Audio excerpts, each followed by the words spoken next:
Hi everyone, I'm Dawn. Welcome to my channel. Thank you for visiting with me today. So this is another Vlogoween video, so happy Vlogoween. In this video, we're going to discuss my favorite scary movie villains, and I'm gonna go from 10 to 1. This is my top 10 list, and they are in order. I know usually I don't put these lists in any kind of specific order, but this is in order from my least favorite to my most favorite. And keep in mind, my least favorite is because there's hundreds of movie bad guys. My least favorite is still a very favorite. My top 10, that's a good list. So in 10th place, we're just gonna jump right in, is Leatherface. Vroom, vroom. Even though I hate chainsaws, I hate the sound they make, it's very triggering for me. There's a very good reason for that. But we won't get into that in this video. It's just something from my childhood. That sound just really, any kind of, well, I'll just tell you, any kind of power tool or revving up of motorcycles or engines or anything like that really upsets me. My therapist and I have figured out it's because I was hit by a motorcycle when I was 6 years old, and it's always been kind of a scary thing for me to hear the revving up of things. It's always very upsetting for me. Plus those sounds remind me of anger. It reminds me of just being a kid and living in such a hostile household, you know. And next is Dracula. Now I know it seems like Dracula should be higher up on my list. He's not, and this would be any form of Dracula. It could be Gary Oldman, it can be Bela Lugosi. Dracula is number 9. I love Dracula, you know. And next is, and Lestat didn't make this list, and he kind of should have, but there really wasn't a place for him after I listed my favorites. So, and next, this person I don't think of as a villain. They're definitely the person that did the stuff, but Carrie, from Carrie. I don't think that Carrie is a villain. Carrie was pushed to do these things. Was it an overreaction? I really don't think so. I really don't think so. If I had her power, I would have done some shit sooner. I really would have. And next, now I gotta put my glasses on because for some reason I started writing small. Number 7 is Candyman. Tony Todd, I just love his voice. He's so sexy with that voice. And just the whole story, the urban legend, like the way they built it from an urban legend, it just makes it scarier because I love urban legends. So I just, Candyman, number 7. Number 8, number 6 is Chucky. Now he is, I just look ridiculous. Chucky is just great. He's quippy, he's adorable, you know. I just love Chucky. And 5 is Pinhead. Now there is nothing nice or charming about him, but I do love Pinhead. I get a kick out of him. He's just so brutal and mean, but so calm. Like he's so very calm about everything that is like la-di-da, you know. And he himself, you never actually see him do anything. It's the chains and it's the evil energy and everything. But yeah, I just love Pinhead. He's great. And 4 is, and this is where I was struggling. Do I want to put him here? Or do I want to put Lestat here? And Freddy Krueger won. I had to put Freddy because I saw A Nightmare on Elm Street when I was 14 years old, when it first came out. I remember seeing the commercials for it, like the previews, and they scared me, and I was like, well, this I gotta see. And it's actually one of my happier memories because my dad, he made some sandwiches and stuff, and we rode in his car to the drive-in and watched it. First The Evil Dead was on, and then A Nightmare on Elm Street. And it was just so scary. So scary. Freddy is so scary. Now, I like how they make Freddy scarier in the later movies. It kind of, I mean, not scarier, funnier in the later movies because it makes him less scary.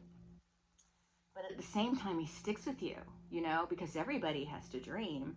Now, there are some people that say, I don't dream. Well, you dream. You're just not remembering them. Everybody dreams. I had a dream last night that was really bizarre. Me and Bill Hader worked at a school, like it was a dance school or something. And there were some witches there. Not like Suspiria, but it was just odd. It was almost like we were in a movie, which is kind of what a dream is. It's like your own little movie. Um, Next on the list, number 3, is Pennywise, the Bill Skarsgård version. Not to take anything away from the Tim Curry version, but I am partial to the Bill Skarsgård version of Pennywise. And I think Tim Curry does a wonderful Pennywise, but he just didn't make this list because there's just so many villains, you know? But yeah, Bill Skarsgård's Pennywise is just a thing of beauty. He was wonderful. It's just wonderful. And you know, you can squeeze Tim Curry's Pennywise in there too, because Pennywise overall, literary wise, he's my favorite villain probably, but just movie wise, Bill Skarsgård Pennywise. But if you feel like it, you could put Tim Curry in that spot too. Um, Tina. Number 2 is Jason Voorhees. Uh, Again, I've had a lot of good memories of Jason. I saw Friday the 13th Part 3 in 3D in the theater with the 3D glasses and everything. It was my first 3D movie experience. Years before, they tried to do a thing on TV where they made The Creature from the Black Lagoon in 3D. And you would go to 7-Eleven to get your 3D glasses. And it was a whole campaign, and I believe it was nationwide because Eric remembers it, and he was in Kansas and I was in Florida. But it didn't work. Like the movie didn't work. Like it wouldn't play, and then when it played, the 3D feature didn't work. Like you had to set your TV a certain way, and the whole thing it was a flop. It was a flop, but at least we got to watch The Creature from the Black Lagoon. But yeah, it was a big flop. Um, and so yeah, Jason Voorhees. But Friday the 13th Part 3 in 3D was a fun movie to see in 3D because we were like, whoa, whoa, don't hit that, Tina. But yeah, it was. And now when I watch it, Tina, move. Jesus Christ. Okay, I'm sorry, Tina. You're getting in so much trouble tonight. You can't catch a break, can you? Tina's been in trouble because she's been trying to hump her brother all day. And I keep explaining to her he can't do anything. It's a pointless waste of time. But she won't stop. I don't know. I can't wait for her to get past this phase. It's really annoying. There's no point. Okay, so back to Jason Voorhees. I'm sorry I got distracted. And they say in the how to do YouTube videos not to get distracted. But anyway, I love Jason. I love every version of Jason. Um, Kane Hodder's Jason is my favorite Jason. Um, he just really, just his body movements and everything were so different than the other Jasons. And he was like, you could just, you just know a Kane Hodder Jason from any of the other Jasons. Not to take anything away from the other Jasons, they were all wonderful, but I'm just saying. And I love Jason X, Jason in Space, whatever you want to call it. I love that movie. And like a long time ago, Eric was asking me, it was like a gift given occasion, and Eric was asking me what my favorite commentary on a DVD was because I love to listen to the commentary over a movie. And I said Jason X, and it was funny because he had bought me Jason X, and it was under the Christmas tree for me. So that was funny. But yeah, I used to love to watch like director commentary and actor commentary on DVDs. It was something I would never believe that I would have liked, but I do. I like it. And my number one favorite horror movie villain is Michael Myers. I love me some Michael Myers. I don't know what it is about him. I don't know if it's because he's like, I just remember him so well. I just don't know why. I don't know why Michael Myers is so much to me compared to anybody else. You know what I mean? There's just something about that character, that atmosphere. Maybe it's because I grew up in a little neighborhood.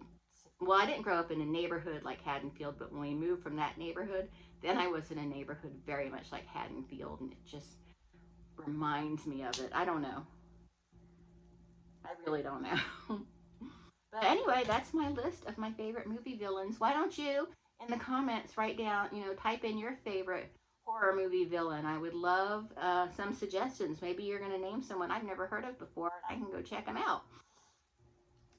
Also, I kind of wanted to put Frankenfurter on this list, but I don't know if we can consider the Rocky Horror Picture Show horror because it's horror, it's comedy, it's a musical, it's so many things.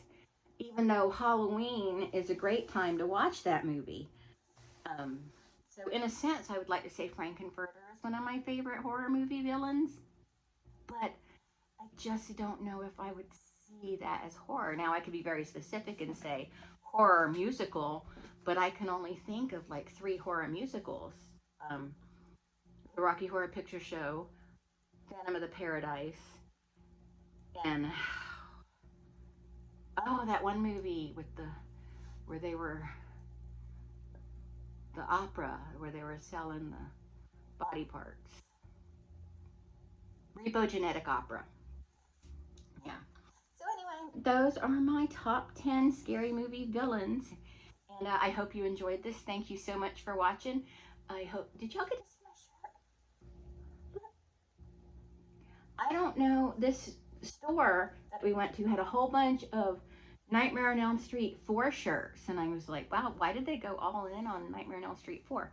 But anyway, I got one. I got two of them because they had one in like a mustard color.